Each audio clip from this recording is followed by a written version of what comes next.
আসসালামু আলাইকুম। এখন আমরা দেখব কিভাবে ওয়েবসাইটে ক্যাটাগরি তৈরি করতে হয়। তো আমরা প্রথমে আমাদের ড্যাশবোর্ডে চলে আসব।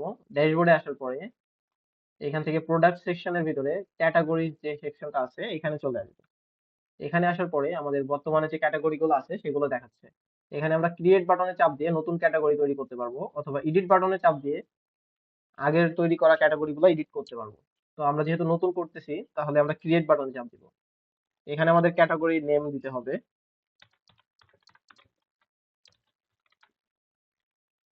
এখানে ক্যাটাগরি ইমেজ দিতে হবে একটা। আমি এই ইমেজটা দিচ্ছি যেহেতু আমি লোফার ক্যাটাগরি তৈরি করতেছি। মেটা টাইটেলে চাইলে মেটা টাইটেল দিতে পারেন, মেটা ডেসক্রিপশন দিতে পারেন। এটা এসইও তে অনেক সাহায্য করে। এখানে ফ্রন্ট ভিউ অন করে দিয়ে আমরা এটাকে সাবমিট দিব, সেভ দিব। তো আমাদের লোফার ক্যাটাগরি তৈরি হয়ে গেছে। এখন যদি আমাদের ওয়েবসাইটে এসে আমরা রিলোড দেই তাহলে লোফার ক্যাটাগরিটি আমাদের এখানে যোগ হয়ে গেছে। এই যে। এখন আমরা এই লোফার ক্যাটাগরিতে প্রোডাক্ট অ্যাড করব।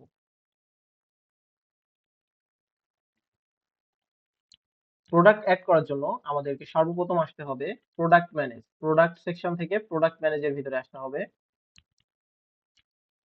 এখান থেকে এসে এড প্রোডাক্ট বাটনে ক্লিক করতে হবে।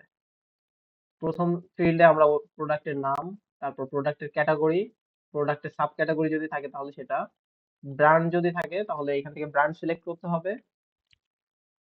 এখানে ওল্ড প্রাইস হচ্ছে এখানে আমি দেখাচ্ছি একটু পরেই।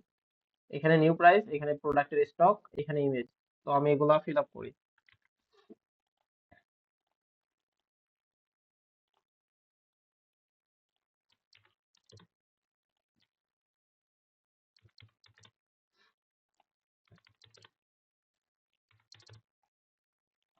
এখানে আমরা প্রোডাক্টের ইমেজ সিলেক্ট করব। প্রথম ইমেজটা হবে আমাদের মেইন ইমেজ। তারপরে আরো যদি আমরা ইমেজ অ্যাড করতে চাই তাহলে এখানে প্লাস বাটনে ক্লিক করে আমাদের ইমেজ ফিল্ড যোগ করতে হবে।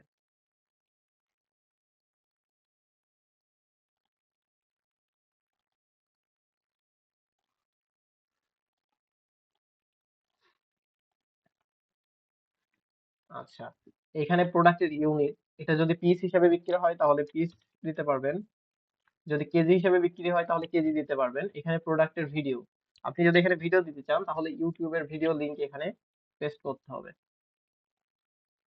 ফর এক্সাম্পল আমি যদি এখন এটা দিই After buying a তাহলে আমরা ইউটিউবের ভিডিও আইডিটি কপি করে এখানে বসায় দিব। এখানে প্রোডাক্টের সাইজ, আপনার যে সাইজ আছে এই প্রোডাক্টের জন্য সেই সাইজটা সিলেক্ট করে দিবেন। যদি আরো এক্সট্রা সাইজ দরকার হয় তাহলে এখানে প্রোডাক্টের থেকে সাইজের ভিতরে এসে আপনারা আরো সাইজ ক্রিয়েট করে নিতে পারবেন। এখানে প্রোডাক্টের কালার, আপনার এই প্রোডাক্টের যদি ডিফারেন্ট কালার থাকে তাহলে সেটা সিলেক্ট করতে পারবেন এখান থেকে। তারপরে প্রাইস বাই সাইজ, যদি ডিফারেন্ট সাইজের জন্য ডিফারেন্ট প্রাইস রাখতে চান তাহলে এখান থেকে ডিফারেন্ট প্রাইসের জন্য ডিফারেন্ট সাইজের জন্য ডিফারেন্ট প্রাইস রাখতে পারবেন। এখানে প্রোডাক্টের ডেসক্রিপশন, আমরা প্রোডাক্টের লং ডেসক্রিপশনটা এখানে দিয়ে দিব। এখানে অর্ডার নোট, এই নোটটা অর্ডার করার সময় নোট ফিল্ডে এটা দেখাবে, এটা অপশনাল, দিলেও সমস্যা নাই, না দিলেও সমস্যা নাই। এখান থেকে হট ডিল, ফ্ল্যাশ সেল এই দুটো অন করে আমরা এটা সেভ করে দিচ্ছি। তাহলে আমাদের প্রথম প্রোডাক্টটা ক্রিয়েট হয়ে গেছে। এখন যদি আমাদের ওয়েবসাইটে গিয়ে রিলোড দিই তাহলে আমাদের প্রোডাক্টটা অ্যাড হয়ে গেছে এখানে। এখন এটার ভিতরে যদি যাই, আমরা যে সাইজটা সিলেক্ট করছিলাম ব্ল্যাক এন্ড নেভি ব্লু, সেটা এটা এখানে চলে এসেছে এবং সাইজ এখানে চলে আসছে।